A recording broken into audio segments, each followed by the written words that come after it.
Class 10 का गणित का पहला चैप्टर वास्तविक संख्या। चलिए इसके बारे में जानते हैं। संख्या देखिए, संख्या जो होती है दो प्रकार की होती है। एक होता है वास्तविक संख्या, एक होता है वास्तविक संख्या, दूसरा होता है काल्पनिक संख्या। ठीक है, वास्तविक संख्या और काल्पनिक संख्या। तो वास्तविक संख्या क्या है? वास्तविक संख्या क्या होती है? ऐसी संख्या जिसकी हम कल्पना कर सकते हैं, जिसको हम लिख सकते हैं, पढ़ सकते हैं, बोल सकते हैं। ठीक है, वास्तविक संख्या कहलाती है। और काल्पनिक संख्या, ये संख्या ऐसी होती है जिसकी हम कल्पना मात्र कर सकते हैं, लिख नहीं सकते हैं। ठीक है, ये काल्पनिक संख्या कहलाती है। वास्तविक संख्या जिसका जो क्या होती है, जिसको हम लिख सकते हैं, ऐसी संख्या जो लिखा जा सकता है, पढ़ा जा सकता है, बोला जा सकता है, वो संख्या क्या कहलाती है? वास्तविक संख्या। तो हम इन पहला चैप्टर जो आपका है गणित का, वो है वास्तविक संख्या। तो वास्तविक संख्या पढ़ने के लिए थोड़े से संख्याओं के बारे में जान जाएं। ठीक है, कौन कौन सी संख्याएं होती हैं, चलिए देखते हैं। देखिए, एक होता है प्राकृतिक संख्या, लिख दे रहे हैं। आपको क्या क्या पढ़ना है, किस संख्या के बारे में जानना है? प्राकृतिक संख्या। दूसरा आपको जानना है पूर्ण संख्या।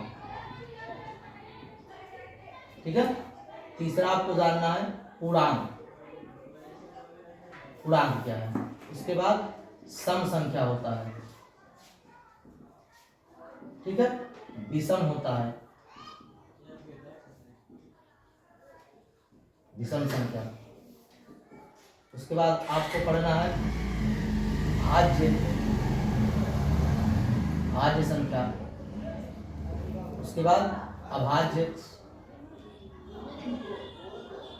ठीक है, भाज्य अभाज्य, ये सब संख्याओं को बारी बारी से देखते हैं। ठीक है, प्राकृतिक संख्या क्या होती है, पूर्ण संख्या क्या होती है, पूर्णांक क्या होता है, सम संख्या क्या होती है, विषम संख्या क्या होती है, भाज्य क्या होता है, अभाज्य क्या होता है, इन सभी संख्याओं के बारे में चर्चा करेंगे। ठीक है, चलिए बारी बारी से देखते हैं, सीरियल वाइज देखते हैं।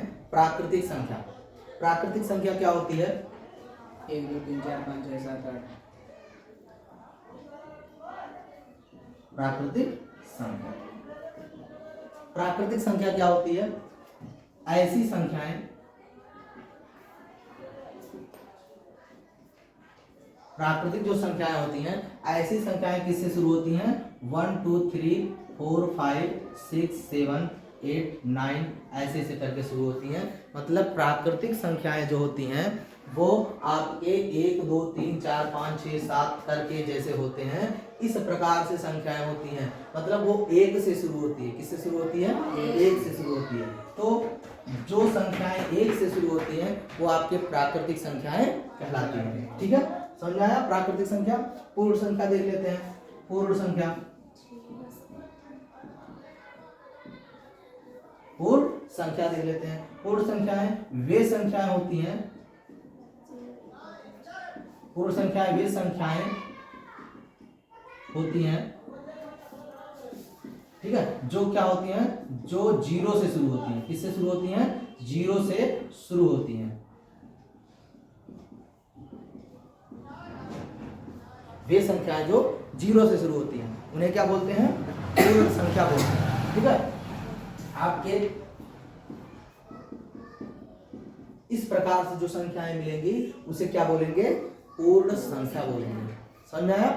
प्राकृतिक संख्या 1 2 3 4 5 6 इस प्रकार से जो संख्याएं लिखी होती हैं उन्हें बोलते हैं प्राकृतिक संख्या। और पूर्ण संख्या वो होती हैं जो 0 से शुरू होती हैं। ठीक है, 0 से शुरू होती है, उन्हें क्या बोलते हैं? पूर्ण संख्या बोलते हैं। समझ आया? चलिए, प्राकृतिक संख्या पूर्ण संख्या हो गया। आगे चर्चा करते हैं पूर्णांक के बारे में। ठीक है, पूर्णांक के बारे में। ठीक, पूर्णांक क्या होता है? पूर्णांक क्या होता है? अच्छा ये बताइए, जीरो से छोटी भी संख्या होती है कि नहीं होती है?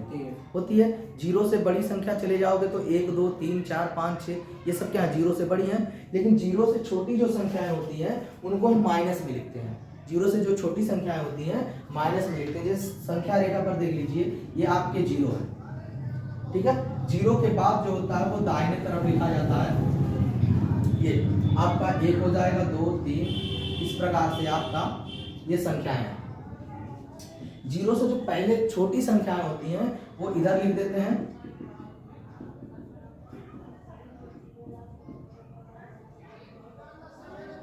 इस प्रकार की संख्याएं, ठीक है। तो जीरो से बाद की संख्याएं, जीरो के बाद की और जीरो से पहली जो संख्याएं हैं ये सभी संख्याएं क्या कहलाती हैं? पूर्णांक कहलाती हैं। समझ में आया? तो पूर्णांक क्या है? जीरो से पहले जो संख्याएं हैं और जीरो के बाद की जो संख्याएं हैं सभी संख्याएं क्या कहलाती हैं? पूर्णांक कहलाती हैं। क्या कहलाती हैं? पूर्णांक कहलाती हैं। अच्छा, इस संख्या रेखा पर देखिए, इस संख्या रेखा पर प्रत्येक पूर्णांक, प्रत्येक संख्या के दाहिने तरफ का, किसी भी संख्या के दाहिने तरफ जाओगे तो दाहिना हाथ मतलब राइट हैंड, दाहिने हाथ पे जाओगे तो हमेशा वो संख्या दूसरे से बड़ी होगी। जैसे हम बात करते हैं 2 की, तो 2 के अगर दाहिने जाओगे तो दो के दाहिने क्या मिलेगा? 3 मिलेगा। तो 2 के दाहिने जाओगे तो 2 के दाहिने 3 है। 3 क्या है? बड़ी संख्या है। समझ में आया? 2 जो है वो 3 से छोटी होगी, मतलब 3 आपका क्या होगा? बड़ी संख्या होगी। 2 से 3 बड़ी है, ठीक है। तो किसी भी संख्या के दाहिने जाने पर वो संख्या उससे बड़ी होगी। समझ में आया? जैसे कहीं पर भी इसको ले लो, ठीक है। -3 के दाहिने जाओगे तो -3 के दाहिने क्या है? -2 है। -3 के जब दाहिने जाओगे तो क्या मिलेगा? -2 मिलेगा। तो -3 से -2 क्या है? बड़ा है। समझ में आया? और क्या है? अगर बाएं आप आओगे, किसी संख्या के बाएं जाओगे, छोटा, अगर बाएं जाओगे तो छोटी संख्या मिलेगा। किसी भी संख्या के बाएं जाने पर वो संख्या क्या मिलती है? छोटी संख्या, ठीक है। तो छोटी संख्या देखिए, जैसे मान लीजिए 4 के अगर बाएं तरफ आओगे तो क्या मिलेगी? 3 मिलेगी। और 3 क्या है? छोटी संख्या। 4 से छोटी संख्या क्या है? 3 है। तो 4 से छोटी 3 होगी। तो ये क्या हो जाएगा आपका? 4 से छोटी संख्या 3 है। तो मतलब बाएं अगर आ रहे हो, किसी संख्या के बाएं आओगे, लेफ्ट साइड में आओगे तो संख्याएं क्या मिलेगी? छोटी मिलेगी। समझ में आ रहा है? तो ये पूरा आपका क्या है? ये आपका पूरा पूर्णांक है। समझ आया? चलिए आगे देखते हैं सम संख्या के बारे में। सम संख्या, तो सम संख्या क्या होती है? जो 2 से कम है, विभाजित है, ठीक है। क्या होती है? चलो देखते हैं। ऐसी संख्याएं,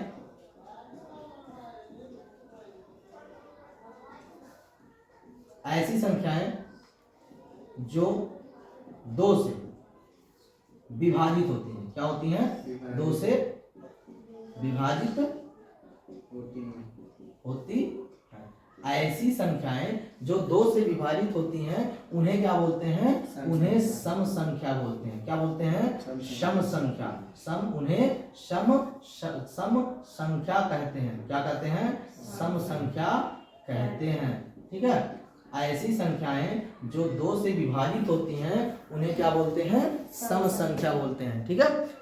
2 से विभाजित होती हैं वो क्या कहलाती हैं? सम संख्या कहलाती हैं। 2 से कौन कौन से विभाजित है? तो इसको रटना नहीं है, ठीक है। बहुत आसान सा है। 2 से जो संख्याएं कटती हैं बस आप देख करके बता दोगे कि ये संख्या 2 से कट रही है, ठीक है। कैसे? देखो, किसी संख्या के आखिरी में अगर, किसी संख्या के अंत में अगर ये सब संख्याएं अगर आपको मिल जाए, ये सिर्फ 5 अंक, किसी संख्या के आखिरी में अगर ये 5 अंक मिल रही है, 0 मिले, 2 4 6 8, अगर ये 5 संख्या मिल रही है, किसी भी संख्या के आखिरी में अगर 0 2 4 6 8 मिल रही है तो वो संख्या क्या होगी? वो संख्या 2 से विभाजित हो जाएगी।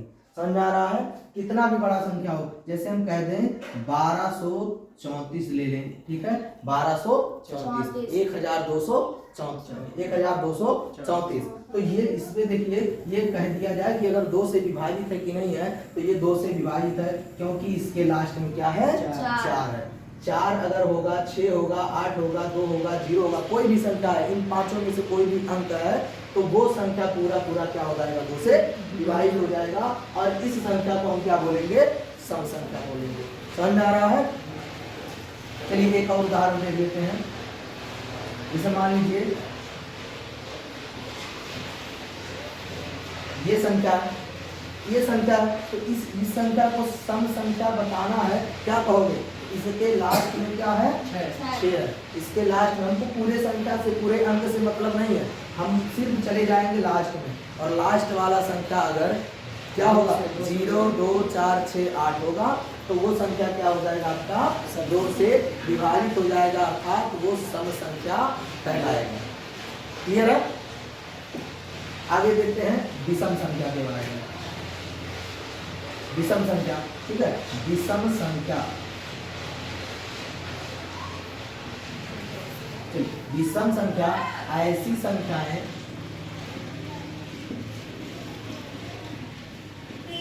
ऐसी संख्याएं जो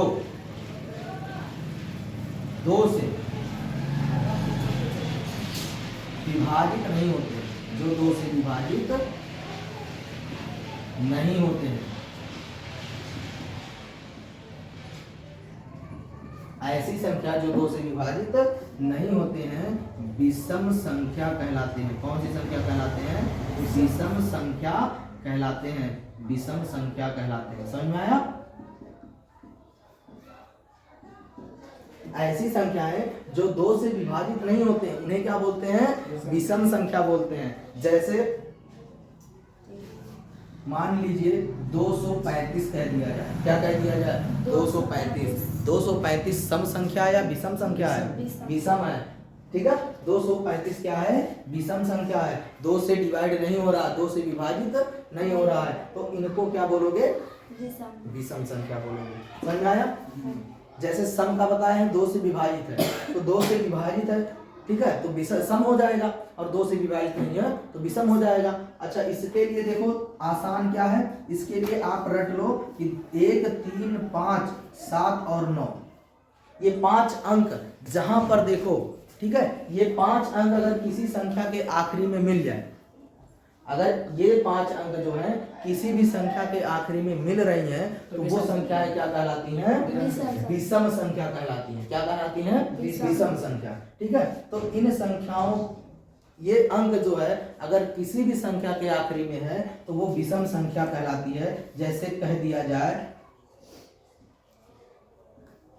पहला, ठीक है, 78,963, ठीक है, ये क्या है? सम है या विषम है? तो इसके आखिरी में आपको मिल रहा है 3 मिल रहा है। 3 क्या होता है? विषम होता है। समझ में आया? तो ये पूरी संख्या क्या हो जाएगी? विषम हो जाएगी। आया समझ में? तो हम समझ चुके हैं प्राकृतिक, पूर्ण, पूर्णांक, सम और विषम, ठीक है। आगे देखते हैं भाज्य और अभाज्य, ठीक है। चलिए एक बार इसको पहले दोहरा देते हैं, ठीक है, उसके बाद भाज्य अभाज्य के बारे में चर्चा करते हैं। प्राकृतिक संख्या क्या है? प्राकृतिक संख्या वे संख्याएं जो क्या होते हैं? जो जिनकी शुरुआत 1 से होती है, मतलब 1 2 3 4 5 इस प्रकार से अगर लिखे गए हैं तो वो प्राकृतिक संख्या कहलाते हैं। और पूर्ण संख्या जब 0 उसमें ऐड हो जाती है, मतलब 0 से जब शुरुआत होती है तब क्या कहलाती है? पूर्ण संख्या कहलाती है। पूर्णांक क्या होता है? पूर्णांक वे संख्याएं जो 0 से पहले भी होती हैं, ऐसी संख्याएं होती है ना जो 0 से पहले भी होती हैं, मतलब माइनस वाले संख्याएं और प्लस वाले संख्याएं, धन वाले संख्याएं और ऋण वाले संख्याएं, दोनों मिला करके जो होते हैं ये पूर्णांक कहलाते हैं। समझ में आया? पूर्णांक जो होते हैं ये क्या होते हैं? जैसे संख्या रेखा पर देखा जाए तो संख्या रेखा पर प्रत्येक अंक के दाहिने साइड जाओगे तो वहां पर वो नंबर बड़ा होगा, और प्रत्येक संख्या के बाएं आओगे, प्रत्येक अंक के बाएं आओगे तो वो संख्या क्या हो जाएगी? उस संख्या से छोटी हो जाएगी। बात आ रहा समझ में? चलिए इतना हो गया। सम हो गया। सम के बारे में बताया है कि ऐसी संख्याएं जो 2 से विभाजित होती हैं, वे संख्याएं जो 2 से विभाजित होती हैं क्या कहलाती हैं? सम संख्या कहलाती हैं, ठीक है। जिनके आखिरी में आप 0 2 4 6 8 देखोगे वो क्या हो जाएंगी? सम संख्या कहलाएंगी। समझ में आ रहा है? विषम संख्या वे संख्याएं जो 2 से विभाजित नहीं होती हैं, वो क्या कहलाती हैं? विषम संख्या कहलाती हैं। विषम संख्या वे संख्याएं जिनके आखिरी में 1 3 5 7 9 ऐसे मिल जाएंगे। ये अंक अगर मिल जाएंगे, 5 अंक आप याद कर लो, 1 3 5 7 और 9। ये 5 अंक जिस संख्या के आखिरी में मिल रही है वो क्या कहलाता है? विषम कहलाता है। समझ में आया? चलिए आगे देखते हैं भाज्य और अभाज्य के बारे में।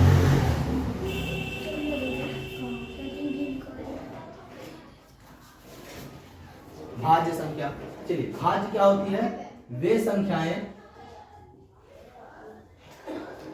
संख्या जो एक व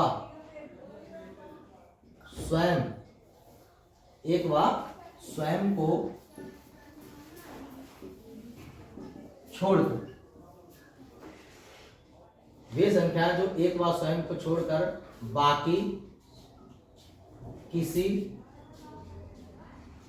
अन्य नंबर से, अन्य अंक से या अंक नंबर से, ठीक है, किसी अन्य संख्या से विभाजित होती है।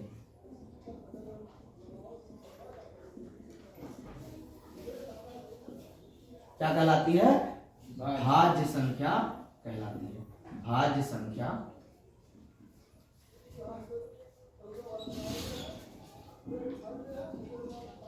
ठीक है। वे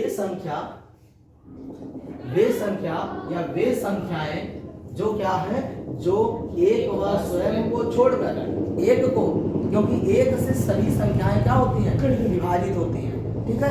एक से सभी संख्याएं विभाजित होती हैं, लेकिन और स्वयं से भी विभाजित होती हैं। अब बात करें, अगर मान लीजिए हम 13 की बात करें, तो 13 से अगर 13 में भाग दोगे तो 13 से 13 में भाग तो चला जाएगा।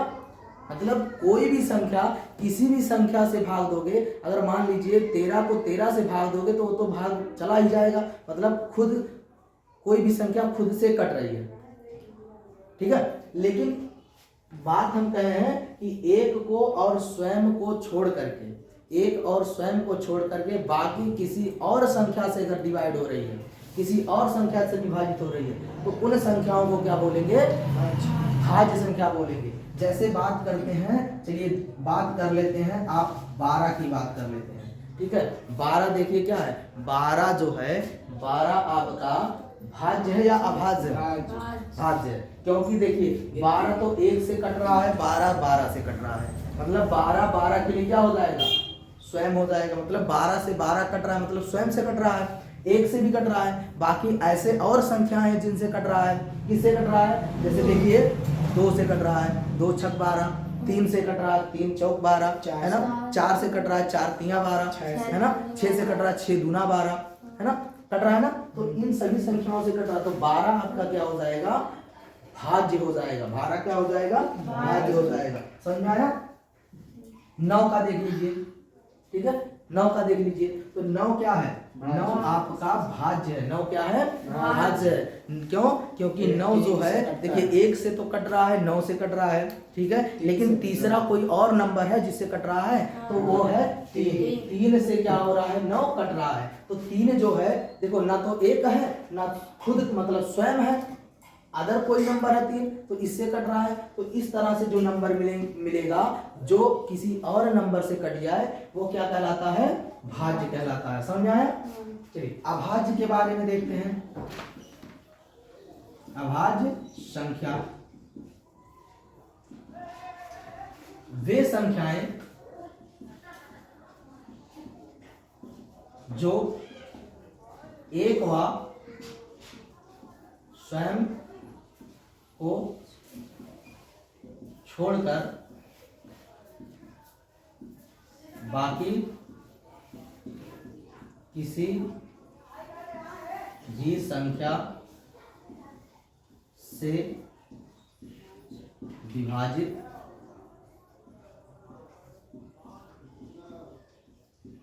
ना हो, ये क्या कहलाते हैं? अभाज्य संख्या कहलाते हैं। क्या कहलाते हैं? अभाज्य संख्या कहलाते हैं। समझ में आया? वे संख्याएं देख लो ध्यान से, वे संख्याएं जो एक व स्वयं को छोड़कर बाकी किसी भी संख्या से विभाजित ना हो।